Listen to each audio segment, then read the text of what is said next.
Namaskar, hello and welcome to this ongoing series on Tete-a-Tete with chroniclers of Modi Rajya, whereby we are being illumined by Randeep Sisodia, sir, the author of a very prominent book, The Crusader, How Modi ji won the 2019 elections. Seldom it happens that when you are discussing a very contemporary personality and the theme for a day's topic, what you have chosen, it becomes a kind of a, it converges with a kind of a global coincidence. Today, we all saw the escalations of India's international ties with Canada, which has been harboring the Khalistani terrorists in a big way and trying to play a different game altogether. And in that context, today's theme, the key theme which has uh, shaped the political narrative during Prime Minister Narendra Modi ji's tenure is perhaps the singular, the most important, the most felt aspect is perhaps the domain of national security.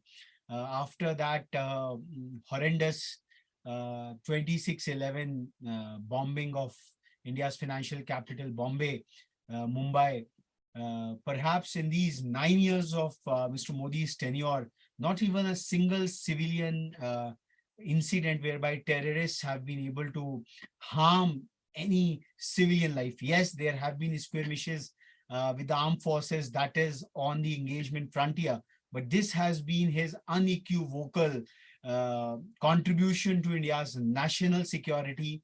We are not terrorized to go out in the market on the festivities out there, no big blaring of bomb threats and so on and so forth. So let's understand the internal dynamics of what all made this possible, the resolve of the persona of Prime Minister Narendra Modi commanding, I would say, such a vast and a diverse and a complex nation. They say that what Mr. Modi is trying to achieve, it gets exponentially intractable because of the democratic order, because we all have that freedom of speech and a consensus has to be built upon all across. So over to Randeep sir to really illumine on this very, very critical aspect and also touching upon the contemporary I would say the global, I would say uprising of India on the global scene, that India can really, कि आंखों में आंख से आंख मिलाकर बात करने का जो साहस है, नाक झुकाकर ना आंख दिखाकर, पर आंख से आंख मिलाकर बात करने की जो बात है, उस पर आज का यह जो टेट टेट है, आज इसी को समर्पित है. Over to Randeep sir. Namaskar, Raja ji. Thank you so much. And it is such a topical issue. जैसे आपने बोला, एक वो दिन था जब 19/11 हुआ, सॉरी 9/11 हुआ था, और तब हमने सिर्फ कड़ी निंदा करके छोड़ दिया था. और आज एक्सपेक्टेशंस ऐसे हो गए हैं कि in fact I tweeted also about it.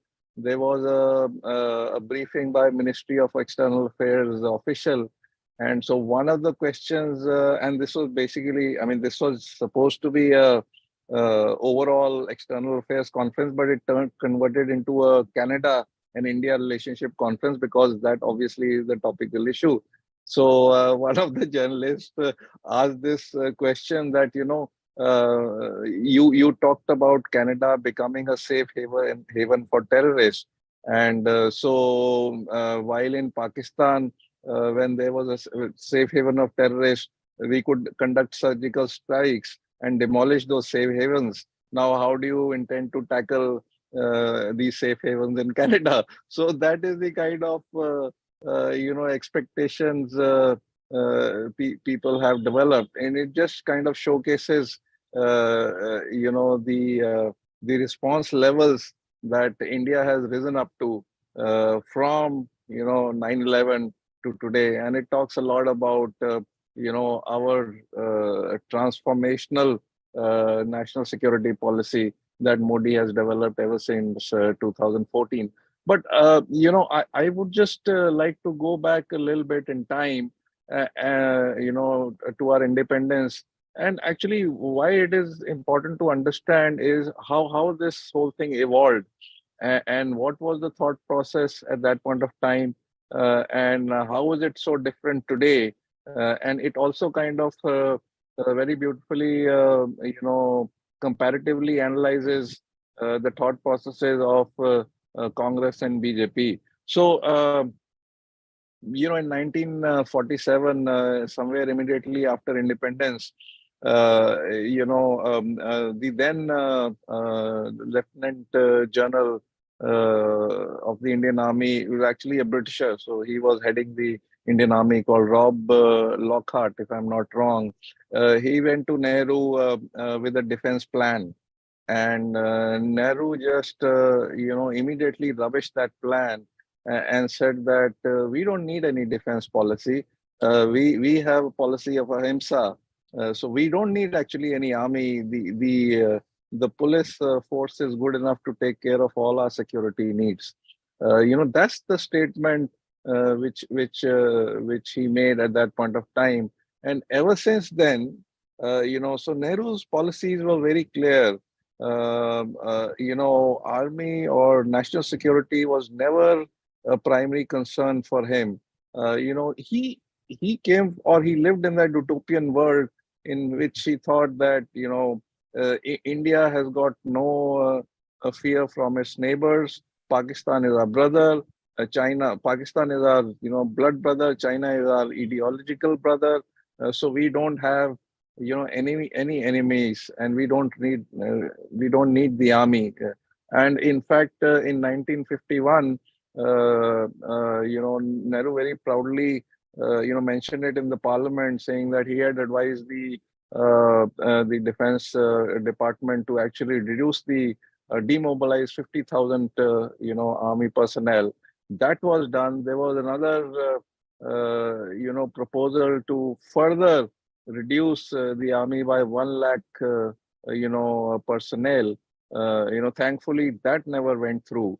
And even spite of that, the budgets for defense budgets kept on getting reduced. So that was the kind of mindset which Nehru and subsequently Congress parties had. And now let me just come back immediately to 2020s. wherein his great grandson Rahul Gandhi made a famous speech in Tamil Nadu where he said that actually we don't need Indian Army, Navy, Air Force at the Indo-China borders. Our farmers, our laborers, our workers can take care of our borders. That was the comment which he made, and it is really shocking to all of us. But then, if we know the history and how things have evolved in his party, and how his party was so influenced by Nehru until date, the same policies or the same fundamentals the party wants to follow, including non-alignment. So it didn't come to me as a surprise, because what he said was exactly what Nehru said, in 1950s. And Congress then continues to live in a time warp. They still feel the way they felt in Nehru felt in 1950s, which is far removed from the ground realities. And this is something which obviously I believe has been the core strength of BJP right from the time the first NDA government, when we saw Atal Bihari Vajpayee, he tested the nuclear bomb. Despite a lot of resistance, from the Western powers, he was able to do it surreptitiously. And Narasimha Rao actually could have done that. But he just didn't have the courage, and he caught at the last moment. He got caught at the last moment. But जैसे बोलते हैं ना कि where there's a will, there's a way. So that will was really strong with the BJP governments, and actually, from Vajpayee to Modi, Modi has taken it to a step ahead, a level above, and he's done it in a very, I would say, tactical way. He's used diplomacy to the hilt, and if you recall, as soon as he took over charge of the Prime Minister of India in 2014, one of the very first things he did was, other than inviting Sharif to his swearing ceremony, he also flew down, or actually took a detour, and went over to Pakistan to attend the wedding of Nawaz Sharif's granddaughter. And in fact, a lot of opposition members, even till date, mock that visit, and call Modi out, saying that what exactly is the policy of Modi. One level he's shaking hands and having biryani, and the other level the surgical strikes are happening. But that, if you ask me, it turned out to be a master stroke, because when he did surgical strikes, you will recall there was no reaction from West or any of the global powers, because Modi was clearly able to make a point that he was the first one to raise a hand of friendship towards Pakistan. He invited Sharif, he went down there, but they deceived, or they betrayed us. They were the ones, I mean, their terrorists entered, and we know the unfortunate incidents at the Uri happened, and so we just retaliated back. So that was one of the key, I think, foreign policy masterstrokes, because of which there was no adverse reaction from any of the global forces. And of course, we repeated that with Balakot strikes, and I made a mention somewhere in one of the earlier episodes that Balakot strike was a very big risk for Modi. It was close to the 2019 elections, and had even one of the 12 jets. I mean, we sent 12 Mirages to strike those safe havens, terrorist hideouts.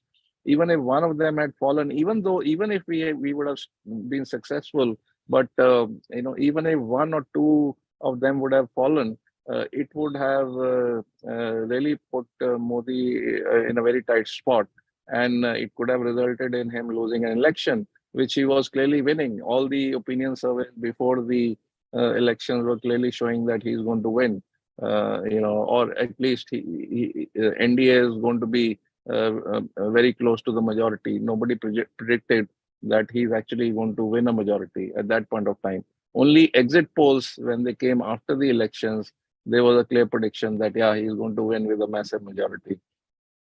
So, the point being that we've had a very robust national security policy, which is driven by one fundamental, which is India first. You know, and even if you look at what happened with the Ukraine and Russia war, we India clearly stood out by not taking any sides. And when actually Jaishankar was taunted at one of the press conferences abroad and said that, you're not taking any side, you're sitting on the fence. He said, no, I'm taking a side. I'm siding with my country, which is India. So that's the kind of confidence, our national security policy, our foreign policy experts have now, and it is clear that it is all percolating down from the PM and from the authority or the policy of BJP when it comes to national security, which is India first. That's as far as now we can look at other examples, and I talk a lot about this in my book also, giving a lot of examples. So that is one thing which I do throughout my book, which is that I actually, before I make a point, I substantiate by giving a lot of example, so it becomes clear to the reader why I am, arriving at a certain opinion. So I think it is important, to convince people like that. These days, you see a lot of senior journalists, just pontificating, just opinionating in the articles without really substantiating, providing any proofs of why they were right at a certain opinion, which I find is quite funny, and I find it quite surprising. Or any analytical or logical person will find it surprising. So if you look at now the China side, and how we dealt with China. So Pakistan, I just gave you a couple of examples. On the China side, again, if you go back slightly in history, the fact that China has been following a policy of salami slicing, which is basically nibbling on our land, slowly, trying to capture, scratching on our borders. It's been going on for a long while. We know that the erstwhile governments had been, ignoring those or overlooking those facts, and India of the past has been very deferral to China. The diffidence was very clear. In fact, there was a report by National Advisory Board in 2013 to the then PMO, which was headed by Prime Minister, Manmohan Singh, wherein Shyam Saran was one of the key members of the board. The board gave a report that China had actually captured 640 square kilometers of our land and the same areas, Depsong and Pangong. So those are the areas where China had infiltrated and captured our lands. And in fact, today, when we have a lot of these border discussions going on, India is actually negotiating for those lands lost in the UPA rule. It is just that because Modi has an India first policy. BJP is not saying that openly, because it also is kind of demoralizing for the army, and for the government to say that this land was actually snatched by the enemy, whenever it was snatched. But if we were to say it today, it will still be demoralizing for the army, and we don't want to do that. So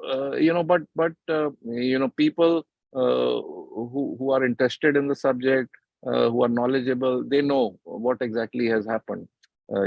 So if you look at what happened in Doklam, and that was the starting point actually. It wasn't our land. It is land which is claimed by Bhutan.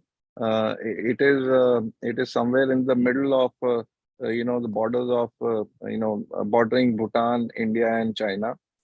We support Bhutan's claim on that land, and China had infiltrated that. At that point in time, we pushed them back.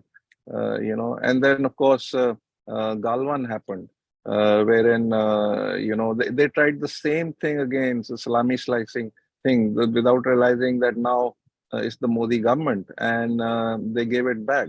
I mean, if they killed 20 of our armed personnel, we killed more than 40, 50. China will obviously never. I mean, it's not. It's an opaque country. We know it's not transparent. They will never let the details go out, but some sources tell us that the numbers could have been as high as 100. So any which ways, we know that they suffered more casualties than us. That is for sure. And today we are in a situation, we are not budging at all. We were actually the first one in the globe to oppose China's Belt and Road policy. We were the first. I mean, nobody else did it. We were the first to caution the globe that this is the death trap. You are going to fall in it, and you're going to become vassal states of China. And today it is coming true. We were the first one to ban Chinese, companies, the TikToks and the Huawei, and we were the first ones to do that. It's only after we did it, then other countries followed. I believe Australia has also done it. US also is in the process of, and they've also actually banned Huawei and some of the other companies. So we have taken tough stands, against seemingly, stronger countries than us, but then we have the results. I mean, today we have shown that actually on the hilly terrain, we actually, our people are better than China's. We've shown that technology wise, in terms of the equipment, ours is a better equipment than theirs. So, where is India going to fight a battle with China if it happens? On the hilly terrains, we surely are. We can match them, if not better. In fact, we are better only, than them. On the seas, yes, they probably have the number of vessels they have is much higher than ours. But we hold the strategic positioning, the Indian Ocean and the surrounding islands, those are in our control. So we have that, and then of course, there's going to be a lot of support from our partners also, and that is why we've gone into Quad and other partnerships, but maintaining our strategic autonomy. That is very clear. And so, like we were mentioning, in the in the Ukraine and Russia thing, we have really stood out. And as things stand today, India is in position where we could be one of the key, forces who may bring about a truce, between the two countries. People really take us as neutral across the globe. So I think all in all, if you look at national security externally, we are in a very good position. Geopolitically, at a global level, today India has a lot of say. 10 years back, if you ask me, to be honest, we were really insignificant and irrelevant. Our opinions did not matter. But today, everybody wants to know what India is saying and what India is doing. And I think it is primarily because of Modi's policies on national security and the India First policy.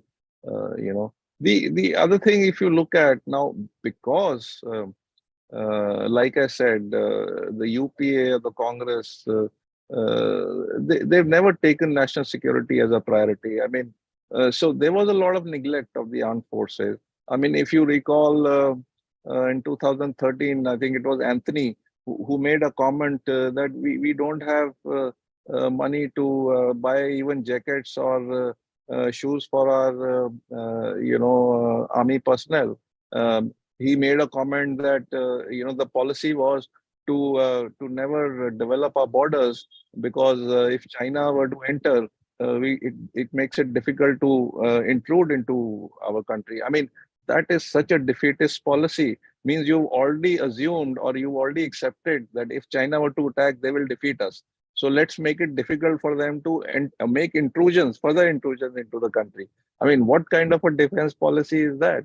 I It mean, was and not today, just if the you look, financial corruption alone, it was a corruption or corrosion, perhaps, of yeah, and morals and attitudes to govern a country, perhaps. it's a combination of a couple of things. The mindset was one, like I said, it was never a priority. It is an area of neglect. There was also a lot of mistrust, with the army, and that goes back again to Nehru. And third thing is the ethics, which we talked about yesterday. So in the backdrop that this was never a priority area, so they were, all these purchase deals were actually used or actually exploited to make money for corruption purposes. So you had, Westland chopper scam, you had the submarine scam, you had the buffer scam. The Mm. scams were there all over, on the land, in the sea, on the air, everywhere they were. So they were actually utilizing these deals for proliferating corruption and making money out of it. So it was really very sad degenerative state of affairs as far as national policy is concerned. Now, right now we just talked about external. Now, if you look at internal also, you already mentioned about what was happening, before 2014. It was such an insecure environment. There were bomb blasts you'll hear of every other day. We would think twice before going out into public places. So, I mean, I still recall, if we were going to a mall, we would actually stop and think at least twice that should I actually be going there? There's going to be a lot of crowd and anything could happen. And there were bomb blasts actually, which happened in a couple of malls also. You see, one example, if you look at how even the internal security was compromised at that point of time. Look at the Ishrat Jahan case, or the other case was that of Colonel Abhinav. In both these cases, it was so badly,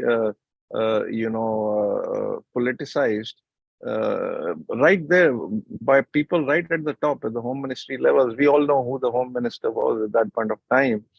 Even in fact, I'm forgetting the IB officer who actually wrote a book on that. It came to such a pass. The home ministry at the highest level created such a situation wherein the two sections of the intelligence, the IB and the CBI, were really at a collusion course. It had come to such a pass. And we know that how Colonel Abhinav's, that incident which happened, it was used to spin a fake narrative of saffron terror, which was non-existent, has never been existent ever. So, politicization of intelligence, goes right back again to Indira Gandhi's time. I mean, we know, why she created RAW, which was good, and that was, great initiative. But RAW was also used for some, not so legitimate purposes, which is basically to keep an eye on the opposition leaders and opposition parties. So that also has been happening, and the same mindset had continued in the subsequent, Congress governments who will use these agencies as handmaidens, and in fact, Supreme Court did make that comment of cage parrot, so it is widely known. And if you look at today, and you look at Ajit Doval and suddenly what comes to your mind is a robust, internal security policy, somebody who's extremely ethical, honest, sincere, committed to the nation. We don't hear of our intelligence agencies delving in politics any longer. They are totally focused on the job. We've seen how uh, I forget the numbers, but in terms of rates by the ED, I think prior to 2014, they probably had confiscated around few thousand crores of illegal monies, hawala monies, and today that number is in lakhs of crores. So the raids, the number of raids also have gone up by a few times, around 15, 20 times. And so while opposition keeps on making a lot of noise that these agencies are being used for political purposes, but really not. I mean, we only look at a few raids made at a few political leaders, but these agencies are doing much more than that. I mean, those are just probably drops in the ocean. They are doing a lot more than just that. So I mean, if you look at external, internal, and you see today we are such a stable country which is safe. There's harmony, and that is why we are getting a lot of FDI also. So all these things are linked. Actually, they are all interlinked. The economy, the national security, the polities. So polity is so stable because of that, because there is peace and harmony. So people have trust in Modi government, and that is why they repeat the same government again and again. So yeah, broadly, those are my opening comments. I think they've been a bit longish, but yeah. So if No, you no, have this any is this questions, is truly terrific. The way you have built up the entire narrative on objective facts, and this has been one of the, I would say, the academic journalism, as we all call it, that you put the facts first, you put the reasoning first, and then you come to conclusions, rather than you assert yeah, first and then go reverse engineer and do the जिसको कहते हैं कि वाद और विवाद में कि you are just going for arguments which don't exist per se. So as Randeep sir has showcased, and he's constantly contrasting it with the earlier regime, because governance at such a mammoth level, it can only be experienced because it takes a lot of time.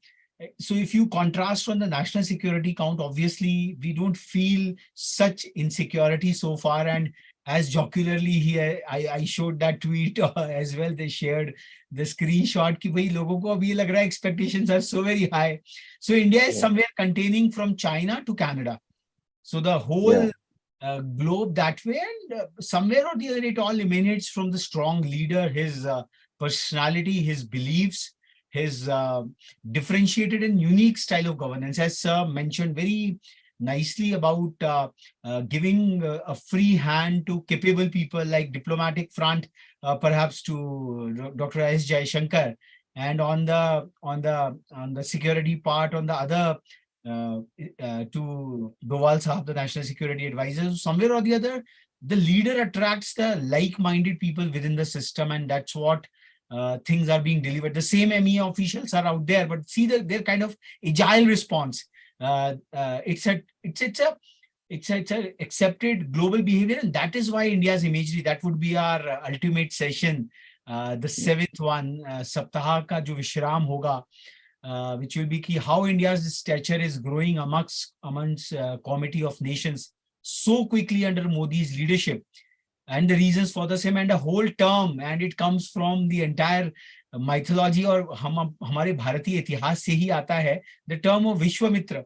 Bharat is being considered, like we used to take a lot of pride, our foreign policy or national security honchos, about the non-aligned movement, which was more of a negative term.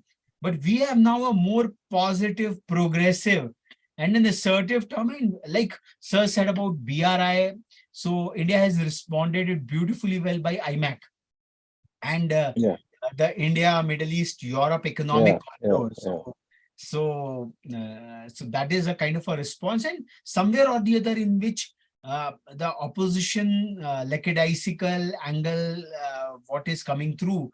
But then when you see a strategic vision, we all know that when Niti Aayog Planning Commission was abolished and it was transcended into something called Niti Aayog, they had a plan to create 15 years perspective plans as well.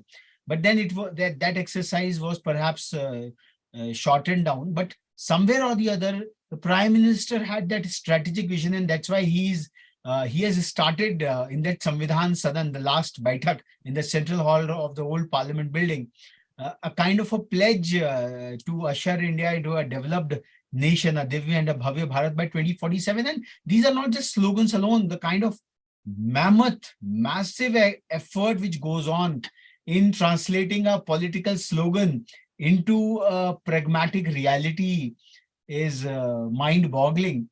And so, further, couple of supplementaries like curiosity which comes through. Pakistan has been contained enough. Like it has become a beggar nation. We are all hearing the noises that 300 plus Pakistani rupees, that's the kind of petrol prices they are having. And they're really struggling because their own karma is driving them crazy to that extent.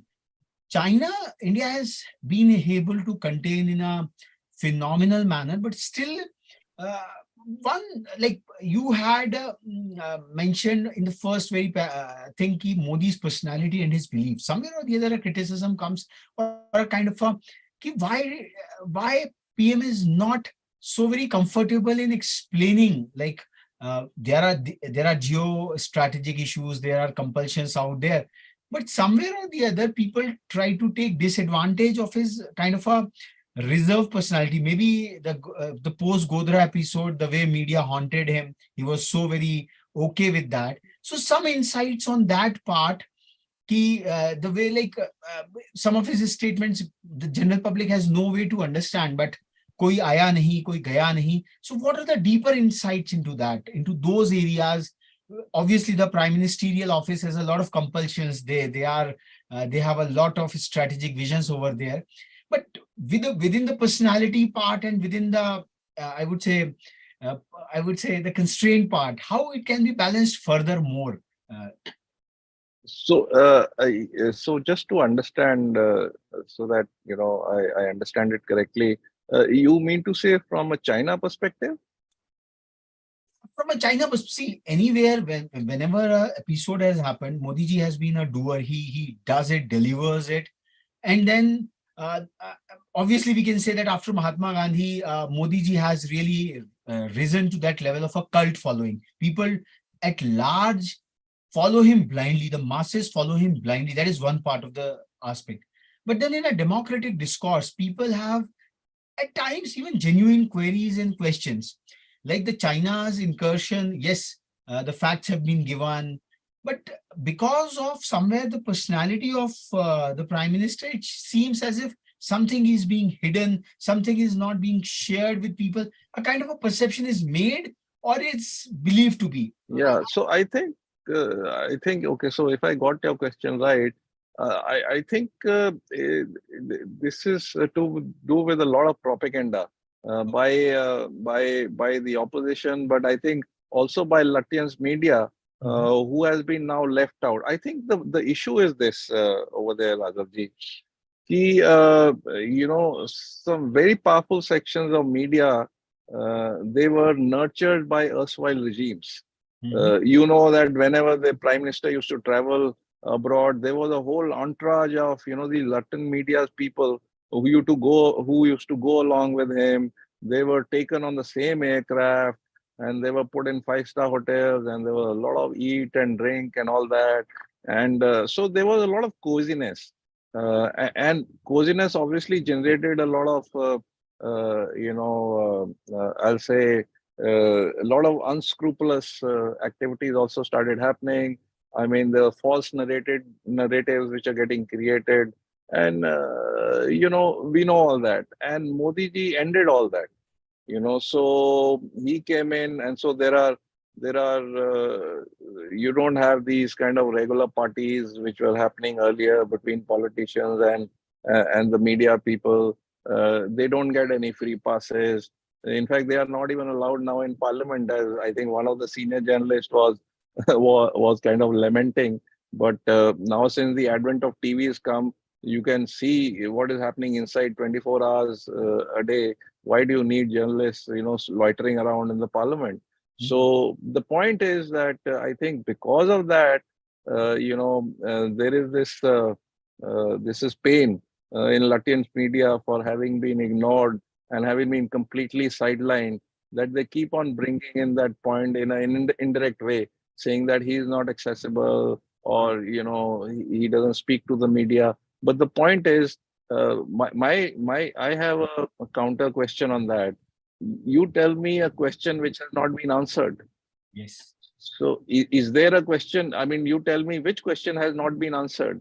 Why does he need to do a press conference? I mean, everybody else is doing a lot of press conferences.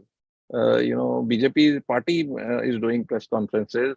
The independent ministries are doing press conferences. I mean, today only we had Ministry of External Affairs doing a press conference. Why only PM has to do a press conference? That is one. And secondly, in this idea, in this world of social media, I mean, you can interact directly with the PM also, over X, over Twitter, social mediums are there.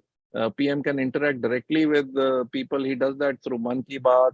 You do that through, so many rallies that you hold. So my question is very simply to all those people who say that he is not accessible, or he doesn't talk on specific subjects. What is that? I asked them, what is that one question which has not been answered till date?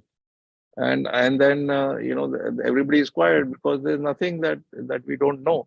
I mean, again, on China, like I said, I mean, we know what we really need to know now in terms of what is happening actually in those border discussions. I mean, nobody can be privy to that, and it's a matter of national security. So, you can't discuss those things in public. Nobody should They bother can we. never be shared. Nobody should Then bother we. Yeah, and then they talk about these land having been. I give you the reason. The land grab by China. I mean, the fact is, if we admit that there was land grab, even if we admit that it was not in our regime, it was Mm. in UPA, it is highly demoralizing for the army. Yes, You yes. know, It's the same so situation like what you mentioned about the precarious condition of the economy, that yeah. he could So not this bring about because a white paper and talking about the fragile condition of India's economy and gain the growth Exactly confidence. what was happening with the banks. I mean, had he been so open, our The whole economy would have collapsed. The whole of FDI would have gone back. So similar is the situation with this also.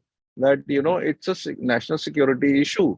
I mean, those things can't be democracy, discussed in the openly. name of democracy, Modi ji is not entertaining the gossip mongering, the undue, I would say, disruption of a well laid out narrative. And these are geopolitical, geostrategic issues. And we all understand that India has to rise up to the economic level of China till we can have a hand to hand और kind of a situation.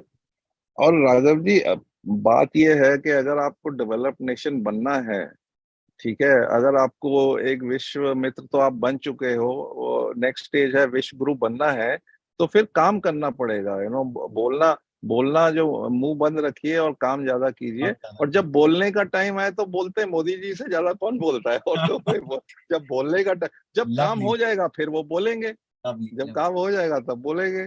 Because अभी तो these are critical issues, and any utterance which goes out of the order can disrupt it all, because या uh, there are global powers which don't want nation states. Like we see ki ISRO could land up at Chandrayaan, and we had an era where our scientists were slain. We have ample evidences their security was compromised to such an extent, and that is also comes under the national security. कि भाई, that was another area. एक जो मुद्दे पे बहुत एक जो group तल्ख लेता है मोदी जी का जो वक्तव्य आया चाइना को लेके, ना कोई घुसा, ना कोई आया, ना कोई बाहर गया. Perhaps I would say that he is a stickler to the Indian ऐतिहासिक परंपरा कि महाभारत के विषद युद्ध में भी श्री कृष्ण ने ऐसा ही वक्तव्य दिया. अश्वत्थामा हता नरोवा हाँ। हुआ। तो वो वक्तव्य तो युधिष्ठिर ने दिया, पर भगवान ने शंखनाद किया। तो जो कूटनीति का पक्ष है, तो कूटनीति सत्यवादी हरिश्चंद्र के रूपक में नहीं हो सकती है। और these are when you have to rise up as a global power, as and in such a complex and a diverse country where we have to feed 80 crore of people, because our economy has not done well. Social welfare का नारा लगा है, but so in those conditions, I think these are all very genuine and very established things. I think you have entailed it so very beautifully well, from external security to internal one. And how do you see, because you read Modi ji and कहते हैं ना कि you can project it well, how do you see this Canada skirmish going to pan out? आपको क्या लगता है? Yeah, see, I think this has just started, so it could be a long drawn, you know, episode also. But one thing is very clear that India is not going to buckle down, right? So this new India, especially when we know that we are on the right, the fact is that there is open, separatist movement happening in on the soil of Canada against India. We know that they are so emboldened that they are, carrying out floats wherein they are, valorizing our ex-prime minister's murder. They are openly threatening our officials, our diplomats. So it is not acceptable and all, and I don't think so. India is going to accept that. You can already see that now the pressure is being trying to put from point of view from politicians and from various people who are coming on television and saying, "Oh, this is going to impact and hurt our own Indians, our students. There are lakhs of students who are going to study, who are studying there, so their career is at risk." But the point is, it's not a fault. Uh, who is going to hurt more is Canada, because today 40% of the students, foreign students in Canada, are Indians. So the kind of money they are, bringing in, to Canada is huge. I mean, because of money by the Indians, they're able to fund their own, education for their own locals. So it's going to hurt them, and that is why, I think India has now dared Canada to kind of, by actually stopping giving visas to Canadians. They have now dared Canada to do that, because if they do that, they are going to lose on a lot of foreign exchange. So, and I don't think so these pressures are going to work. ये pressures Vajpayee ji पे काम कर गया था, जब वो hijacking का episode हुआ था, and Vajpayee came under pressure of opposition and people and families, और वो जसवंत सिंह उनको लेके गए थे. I think that was a dark phase, but I don't think so Modi is going to do that. Modi ji cut out He's from a different and Yeah, you fabric people, altogether. people can cry and they can do whatever, but the point is, India is India first, and But we are not. when you're saying India first, what it occurs also from these anecdotal evidences, what you are presenting, is that it is the complete systemic welfare he's talking about. जो liberal वो politics है उसमें है कि अरे एक group चला गया तो एक किसी मंत्री की अगर डॉटर का अपहरण हो गया तो the terrorist would be release. Yeah, So yeah, here the larger good of the 140 crores is taken as a group rather than the smaller groups per se, and I think yeah. that is the courage And of. I think, and इसमें ये भी है कि there's a lot of work has gone behind. जब Modi government जो करता है कुछ, तो मतलब ऐसे ही हवा में नहीं. अब just what Trudeau, if you ask me, what Justin Trudeau did was actually he fired in the air. उसने हवा में बात कर दिया, कोई प्रूफ नहीं है. अब जबकि हमारे पास सब प्रूफ्स हैं, कौन टेररिस्ट कहाँ ऑपरेट कर रहा है, आपके ही मिट्टी पे माटी पे क्या कर रहा है, वो सारे प्रूफ्स हैं, डॉक्यूमेंट्री एविडेंसेस है, फोटोग्राफ्स हैं, वो सब उनको अभी आज ही आपने देखा है, लिस्ट गया है पूरा, तो वो दिया गया है. And I am sure that list has also been shared by shared with all the other G7 countries. जो फाइव आइज बोलते हैं, वो यूके है, चाहे ऑस्ट्रेलिया है, जो भी है, यूएस है, तो सबके साथ शेयर कर दिया गया है. और and that is why you seen that Canada has not got any support from any of these countries, primarily because of this reason, because we have much solid documentary proofs than what Canada has. I mean, Canada actually has nothing. And फिर आपने on top of it देखा है कि आज एक और terrorist मारा गया ऑन देयर सॉइल ओनली, वो सुक्कू सुक्कू करके, या जो भी उसका नाम है, सुखा. तो so that has also happened. So I think Justin Trudeau has an egg on his face. I think we'll again come out much stronger from this. And जो मुझे लग रहा है कि now we'll see the tougher side of Modi going forward. अभी हमने विश्व मित्रों हैं ही हैं, लेकिन फिर वही है कि जब कहीं आ बनती है, तो फिर जब वक्त आएगा तो फिर वो तीर कमान भी उठा लेंगे. For those who know about the character of Vishwamitra, they know that what kind of a warrior Vishwamitra was.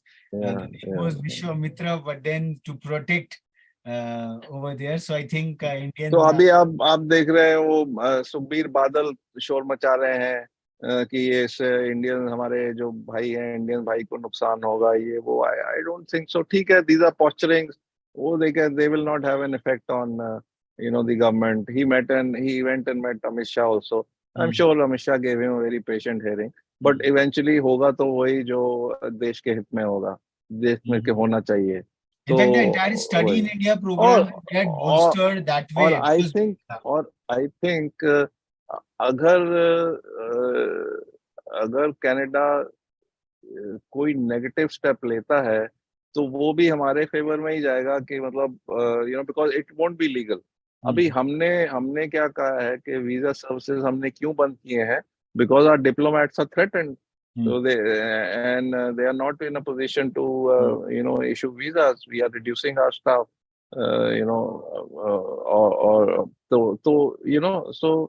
so now again, now it is for them to respond.